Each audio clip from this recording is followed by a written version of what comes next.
I never thought I'd be the guy sitting here, staring at my phone in the middle of the night, trying to piece together how everything fell apart so fast. My name's Jake, and I've been with my wife, Emily, for about 5 years now. We've got a newborn, a beautiful little girl, and for the most part I thought we had a decent life. Sure, there were small fights here and there, but nothing that seemed out of the ordinary. I trusted her completely, or so I thought. Emily's always been a bit of a bitch, honestly. She's sharp-tongued, sarcastic, and can be pretty manipulative when she wants something. But I overlooked that because she'd always put on this fake sweet act around me and the baby, and I thought everything was fine. I mean, she's gorgeous, successful, and seems to have her shit together. I never worried about her cheating until now. Things started feeling weird a couple of weeks ago. She'd been more distant, secretive, and her phone was always locked, even when she thought I wasn't looking.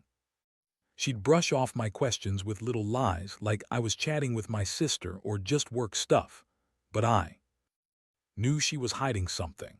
I'd catch her sneaking glances at her phone when she thought I wasn't paying attention. That's when I started to get suspicious. Then came the night she stayed out late. I'd come home from work and she was gone. No messages, no calls, nothing. When she finally came back around midnight, she looked nervous. She was acting weird, and I couldn't shake the feeling that something was off. I asked her where she'd been, and she said she'd gone out with some friends from work, but I could tell she was lying. She tried to downplay it, saying I was paranoid. That pissed me off even more because I hate being suspicious without reason, but deep down I knew she was hiding something. The real turning point was last weekend. I was cleaning up the living room and I found her phone lying face down on the coffee table. I just grabbed it out of habit and started scrolling through her messages. I know, that's invasive, but I was desperate. What I saw made my stomach drop. There were messages between her and Tom, the guy who lives next door. That were not the kind of messages neighbors exchange. They were flirty, suggestive, and in one, they even planned to meet up for a quick sec. My mind froze. Tom, my neighbor. They'd been sleeping together right under my nose and I never even suspected. I stared at her phone for what felt like forever. My heart was pounding so loud I thought she might hear it upstairs. I couldn't believe it. My wife, my partner, the woman I trusted with everything, had been sneaking around with Tom, our neighbor. The guy I'd always said hi to, the guy who's always been a little too friendly, but I never thought he'd do something like this. I felt sick, angry, and completely betrayed. At that moment, I realized how fragile everything I believed in was. I'd been blind, naive, and totally played for a fool. I couldn't just sit there and do nothing after I found that out. My mind was racing, and all I wanted was to confront her right then and there. But I knew better. If I stormed in and yelled, I'd probably just make things worse. So I took a deep breath, locked her phone back on the table, pretending I'd never seen anything, and went to bed. Yeah, I pretended everything was normal, but inside I was burning up with rage and heartbreak. The next morning I woke up early, the kind of early where your brain is still stuck in a fog. I was trying to come up with a plan. I needed answers, and I needed to see her face when she lied to me again. I decided I'd keep quiet for now, watch her, see if she slipped up, and then deal with her when I was ready. But that didn't mean I was going to let her get away with this. Not a chance. Throughout the day, she acted even more bitchy and dismissive. She snapped at me over little things, about the baby, about dinner, about how I was hovering too much. It was clear she was trying to cover her tracks, but she was terrible at hiding her discomfort. I could see it in her eyes: fear, guilt, maybe even regret. But she was also defiant, like she thought she could keep me in the dark forever. Little did she know, I had more than enough evidence to make her pay. Later that afternoon, I decided to test her. I told her I was going out to meet some friends. She rolled her eyes and said, "Whatever." She was already preparing her little excuses, her fake face. I left, but instead of going anywhere, I drove straight to Tom's house. I needed to see if he was home, if she'd actually met up with him. I kept the engine running, watching his driveway, heart pounding. And sure enough, after about 20 minutes, I saw her car pull into his driveway. My stomach twisted. I felt like I'd been punched in the gut. I snapped a quick picture on my phone, just in case I needed proof, and then I sat there staring at her, trying to process what the hell was happening. She got out, looked around nervously, and almost ran to his door. I knew it was more than just a casual chat. My mind was racing. What exactly had they been doing? How long has this been going on? Did she ever think about me, or was I just a fool to her? I stayed there for a few minutes, then quietly turned around and drove home. I didn't confront her that day yet. I needed to think to plan my next move. But honestly, I was already done. Whatever was left of the wife I thought I knew was gone. This wasn't just about cheating, it was about betrayal on a level I'd never imagined. I'd trusted her with everything, and she'd thrown it all away for whatever thrill she got from Tom. I couldn't sleep. I couldn't eat. My entire world was shattered, and I was just trying to hold on to whatever shred of dignity I had left. That night I lay in bed staring at the ceiling, replaying everything. The lies, the sneaking around, the look in her eyes when she thought I wasn't watching. I kept asking myself, how did it come to this? How did the woman I loved turn into this lying, sneaky stranger? The pain was sharp, but beneath it was a strange sense of clarity. I knew I couldn't go on pretending everything was okay. I had to face the truth, no matter how much it hurt.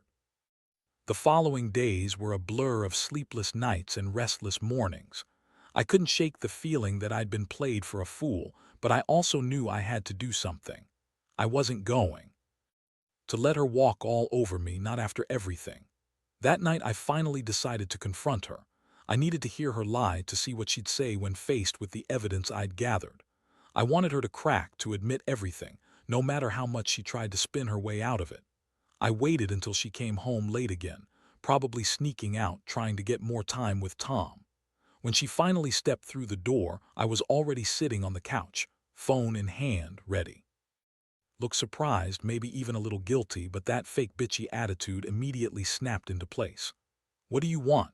she snapped, throwing her purse down. I looked her straight in the eyes. "We need to talk," I said calmly but firmly. "I know about Tom, about you two sleeping together. I saw your messages, Emily. Don't bother lying, I know everything." Her face went pale for a second, then she shot back with that typical attitude of hers. "Oh, come on, Jake. It's not what it looks like. You're overreacting. It's just sex, it doesn't mean anything. Tom's just a friend with benefits. Maybe a little more, but it's not serious. I was just bored, that's all." I couldn't believe her. The way she said it, like it was some trivial thing, like I should just accept it, but my blood was boiling.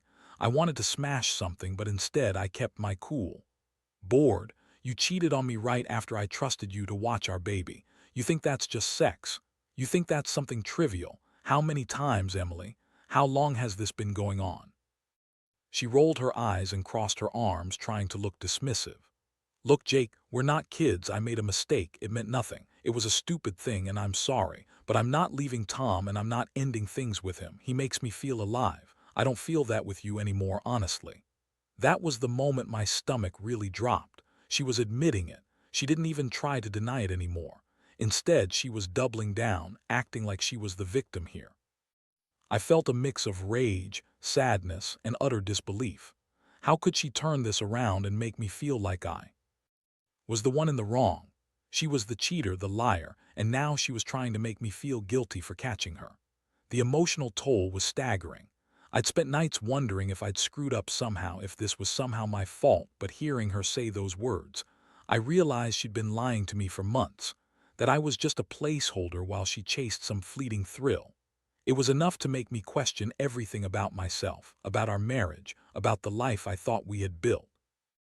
And yet deep down, I knew I couldn't keep pretending. I couldn't keep pretending everything was okay when I was sitting on this couch, feeling like I'd just been blindsided from every direction. The trust was shattered and the wounds were raw. My mind was racing with what to do next. Do I call her bluff and kick her out? Do I try to fix this? Do I even want to? All I knew was this wasn't going to be easy, but I wasn't going to let her keep lying or manipulate me anymore.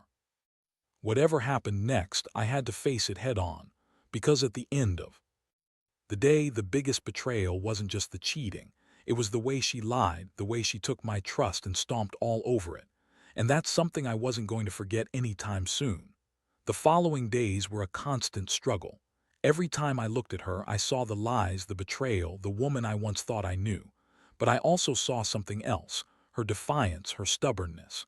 She wasn't backing down, not even a little. I knew I had to make a decision, and quick. I couldn't keep living in this limbo, questioning everything, feeling like I was losing my mind. I needed a plan.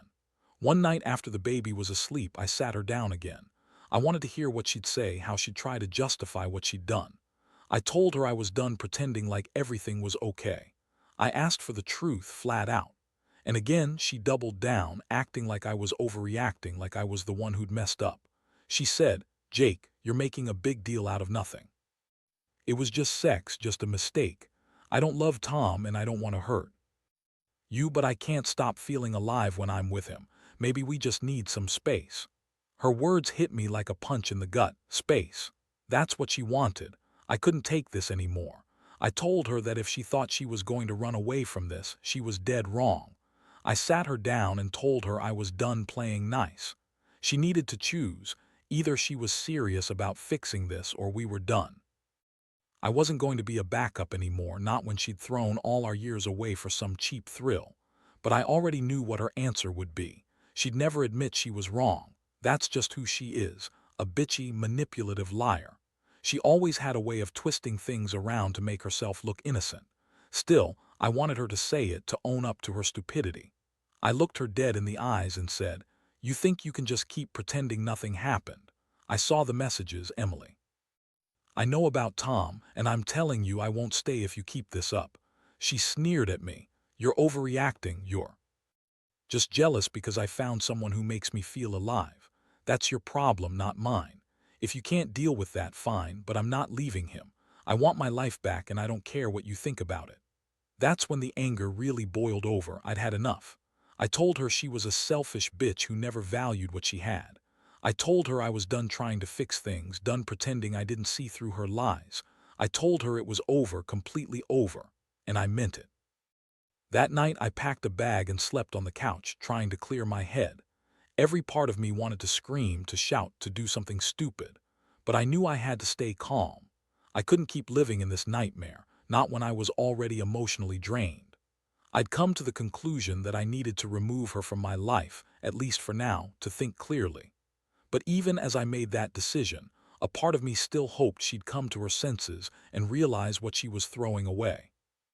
My trust was gone, shattered beyond repair.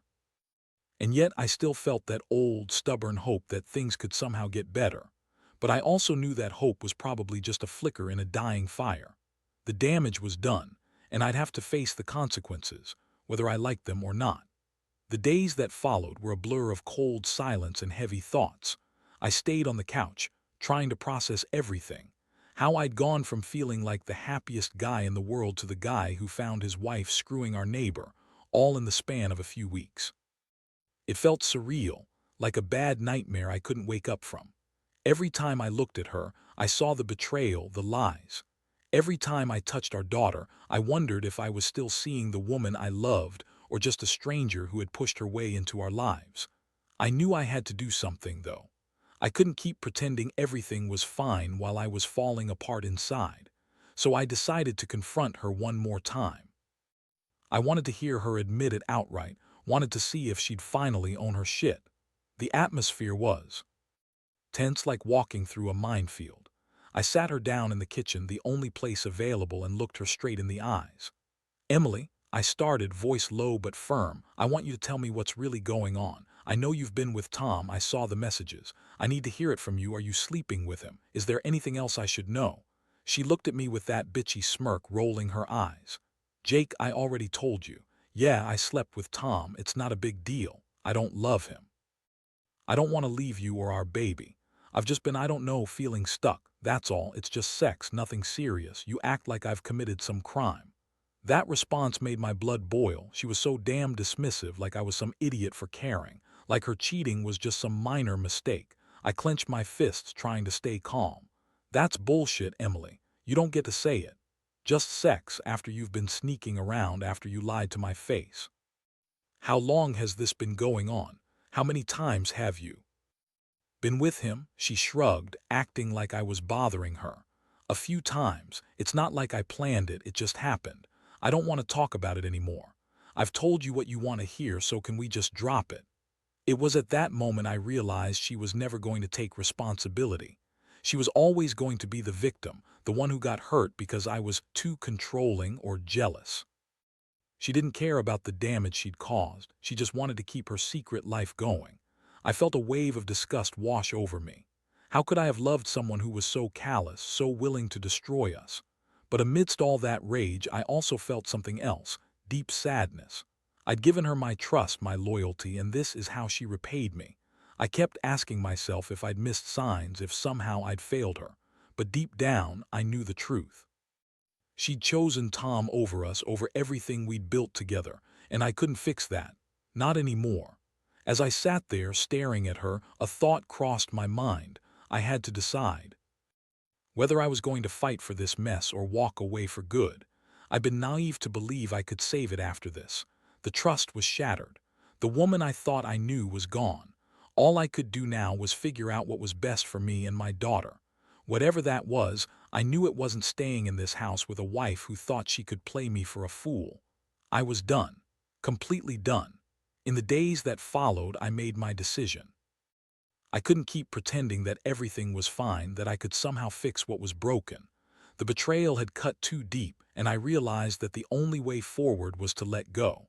I told her I was leaving, not just for her, but for myself, for my sanity. I packed up some clothes, took our daughter, and moved into a small apartment nearby. It wasn't about revenge. It was about reclaiming my life, my dignity. She didn't put up much of a fight. That bitchy smirk she always wore disappeared, replaced by a look of annoyance and maybe even regret, though I doubt she truly felt it. She threw a few words at me about how I was overreacting, how she deserved some freedom, but I shut her down. I knew her game. She always thought she could get away with everything, that her lies could cover the truth. Well, not anymore. Living apart from her was hard, no question. I missed my daughter more than I can say, but I knew I had to make a clean break if I wanted to heal. Every night I'd lie awake and replay the last few weeks, her sneaking around, her lies, the betrayal. It hurt so much I wondered if I'd ever feel normal again, but I also felt a strange sense of relief. I was finally free from the chaos she brought into my life. Over time, I started focusing on myself and my daughter. We spent more time outdoors, I threw myself into work, and slowly I began to rebuild my sense of self. I realized that she'd never change, that her selfishness and manipulation were part of who she was. And for the first time, I felt a flicker of gratitude that I'd found out when I did. Better to know now than after a lifetime of pretending. Looking back, I've learned a lot. I learned that trust is fragile, something you build with patience and honesty, not something you take for granted. I learned that some people will lie and cheat, no matter how much you give them. And most importantly, I learned that I deserve better than someone who would betray me with the man next door and then lie about it in my face. To anyone out there going through something similar, trust your gut. Don't be afraid to face the truth, no matter how painful it is. You're stronger than you think. And sometimes the only way to truly move on is to let go of what's broken and start fresh. I may be scarred, but I'm hopeful now. Hopeful that I'll find a real happiness someday, far away from the lies and betrayal. Because in the end, honesty and respect are what matter most, and I refuse to settle for anything less anymore.